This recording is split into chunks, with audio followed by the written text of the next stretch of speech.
Hey, Mike. What? Who's got next?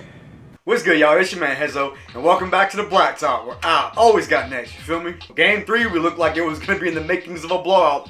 Celtics stormed back, made it a game, but Miami was able to hold on in one of the most wild games I think I've ever watched in the playoffs. So before I dive into everything, as always, if y'all are new to my channel, hit that subscribe button down low. Help me get to my first 300 subscribers. If you want more consistent basketball content, this is definitely where y'all want to be. So I appreciate all the help and support. Let's get right into it. So there's a lot of things that I took away from this game, and I'm going to try and hit all of them. If I miss anything, y'all let me know. But the biggest takeaway was turnovers.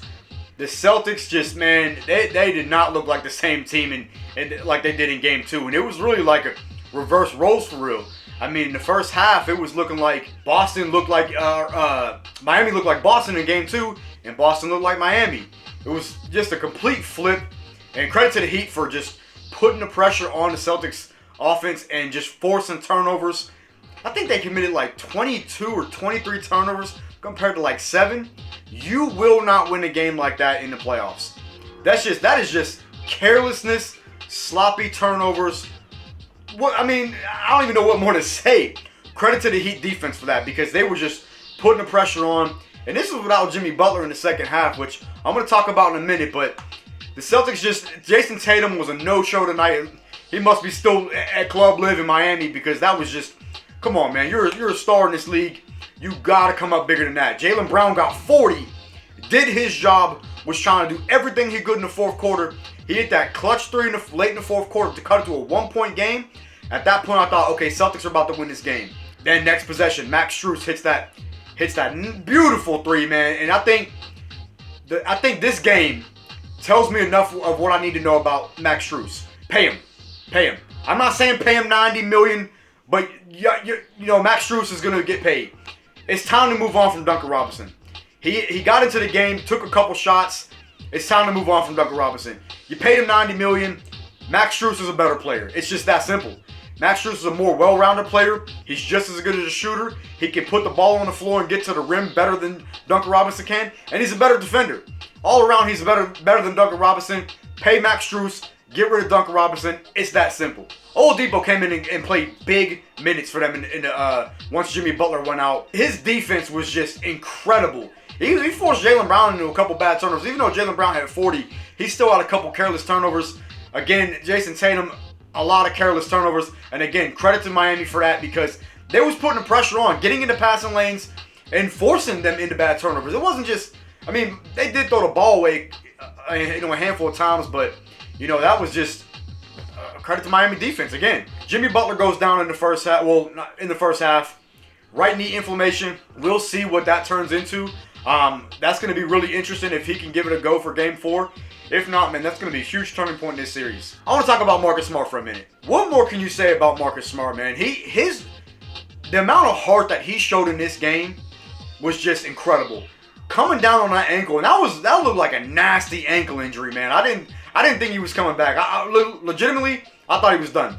I thought that was it for the rest of the playoffs. Now, his status for Game 4 will probably be a toss-up, because he was, on adrenaline, all that shit ties into to coming back from an injury. I've seen Trey do it. I've seen other guys do it, but his status for Game 4 is definitely going to be up in the air. Bam Adebayo, man, I didn't mention him yet, and I was saving it. Best game of the playoffs. Bam just had a field day, man. He was getting whatever he wanted, and he was really the reason offensively why the Heat were able to win this game. No Robert Williams for the Celtics, and it showed. They were missing him with the paint defense because they could not guard Bam. It was just that simple. He was getting to the post. He was getting his shots where he wanted, getting to his spot, hitting a little fadeaway midi, and Eric Spoelstra was drawing up plays for him. They were looking for him more. He took like 20-something shots compared to 10 shots in the first 2 games. Huge game for Adebayo. They definitely needed that. They needed a performance from him. And I said after the first 2 games, Bam has to show up. And he did. With no Jimmy Butler, he stepped up. Well, no Jimmy Butler in the second half. Let me correct myself. No Jimmy Butler in the second half. He really stepped up. They had some other guys play decently well. Like I already mentioned, Max Strus, Kyle Lowry back in the lineup. He had an okay game. I think he finished with like 12 points, 14 points, something like that. But you can see the difference he was making offensively for getting Miami into their sets, the playmaking, all that Kyle Lowry does. We know Kyle Lowry brings to the table. He's a champion. He gets under your skin defensively. We know what he brings. I want to talk about Tyler Hero for a second. Him not being in the game in the stretch of the fourth quarter, that kind of tells me a lot. That tells me, and I'm not going to, I don't know. I don't want to go too far because I don't want y'all to come at me, but that tells me that Eric Spoelstra did not trust you in the fourth quarter. He was having an abysmal offensive game, but he's still a scorer. And when you're struggling for offense like Miami was in the fourth quarter, when Boston made that run, cut to a 1-point game, those are times that Tyler Hero really it should be his moment. With no Jimmy Butler, and this is a dude who wants a max contract, man. He mentioned himself that he thinks he's in the same category as Luka and Trey. Stop it. Get some help. Stop it.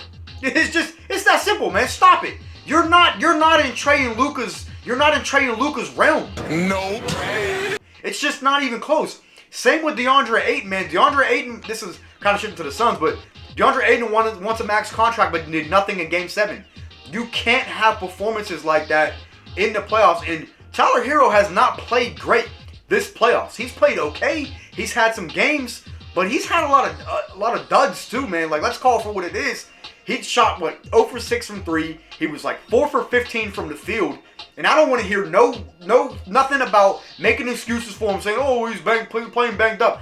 Don't give me that. Because what Marcus Smart just did and came back from that ankle injury he suffered and came right back out a couple plays later, limping in the game, and put together a pretty decent game, in my opinion. I don't want to hear it. I don't want to hear no excuses for Tyler Hero. You didn't show up. He hasn't played great this postseason, and he wants to get paid. You ain't going to get paid like Trey and Luka. He's going to get a contract. Let's be honest. He's going to get a big contract because he was 6th man of the year, but not the contract that them dudes got, man. He's just, there's levels, and he's not a star. I think he can be a star, but not playing like that in a I wouldn't call it a crucial game, but a game on the road, hostile environment. Lucas showed up last night. Big game for him, 42. I'm going to talk about that game in a second. Trey has proven that he showed up and get in big moments. Game 1 on the road in the Eastern Conference Finals last year, puts up 48 against Milwaukee. These dudes are different than Tyler Hero, man. I don't care what y'all say. And Heat fans, I'm sorry, it's just the truth. And I'm not hating on Tyler Hero. He's a good player. He's a very good player in this league. But he's not a star like Trey and Luka.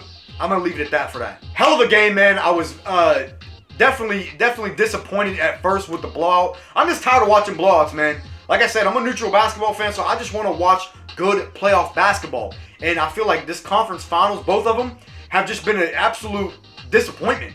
I mean, Miami in Boston game 1, Boston just completely shit the bed in the third quarter. Miami wins a decently big game. Game 2, Boston blows them out. Game 3, Miami's blowing them out. And then you look at games 1 and 2 of Dallas and Golden State. Game 1, Golden State blows them out. Game 2, Dallas is blowing them out, but Warriors are able to fight back. So I want to touch on that game for a second. That was a game that I kind of caught in and out of the game. I don't know. I was messing around doing some other stuff on 2K and shit. I ain't even gonna lie. I started watching the game. I seen Dallas jumped out to a big lead and I turned it off. I was like, look, man, I'm not about to sit through another blowout. I'm just tired of watching these damn blowouts. So I turned the game off. I hopped on 2K for like a half hour. I jumped back into the game at halftime, just in time for Golden State to make a run, and I watched the rest of the game. An incredible fourth quarter performance by the Warriors. And to me, they are the title favorites. When I look at the Warriors, they just have the most, I think they have the most complete team out of every team left in the playoffs, because they have the best player probably still left, obviously, with Curry. And they just have championship pedigree, man. This is a team that's won multiple championships. So they know what it takes to win. Kevon Looney had a huge game. Best playoff game he's had yet. Jordan Poole has just been an emerging player. Andrew Wiggins has really turned up in these last couple games in the playoffs.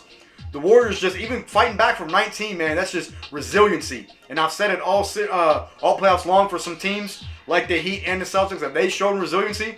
The Celtics did show that, but it just wasn't enough to get the win. So the Heat take a 2-1 lead. I'm gonna pretty much leave it there, man. There's not really much more I can say about these these two playoff series as of right now. Again, it's just been a little bit of disappointment watching these games. I really would have liked to see just more competitive from start to finish, but it hasn't been that way. We'll see what game 3 looks like tomorrow for Dallas and Golden State, and we'll see what game 4 looks like on Monday. So real quick, I just want to say that I got a couple videos coming up. Tomorrow I am going to be dropping the first video of the off-season videos of what teams should be doing, what teams should be looking like in the off-season. So look for that. Keep that notification bell on.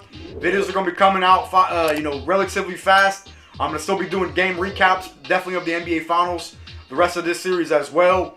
I got my jersey video come out. I mentioned that last video. And I got a banger for y'all coming either Wednesday or Thursday. So y'all keep a lookout for that as well. Pretty much leave it there, man. Let me know if I missed anything. Let me know what y'all think down in the comments. Leave a like. And I will catch y'all next episode.